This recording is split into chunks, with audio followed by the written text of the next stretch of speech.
In this video, I'm going to teach you how to integrate Wix with HubSpot.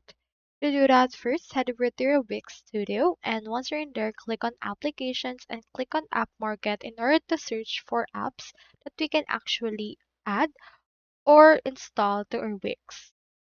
Once you're in there, click onto the search bar that we can see right here and search right here for HubSpot.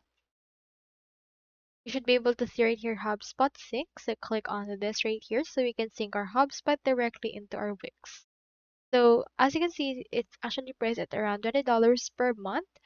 Now click onto this add to site. Now this will ask for the terms and conditions if you agree to them. So once you're done, click onto this agree and add, and this will add HubSpot sync to your site, which will actually in turn ask you to log in into your HubSpot dashboard or account. And from in there, you should be able to connect directly your HubSpot. So that's all there is today. And if you haven't subscribed to HubSpot yet, make sure to use your affiliate links given in the video description. Thanks for watching, and I will see you in my next video.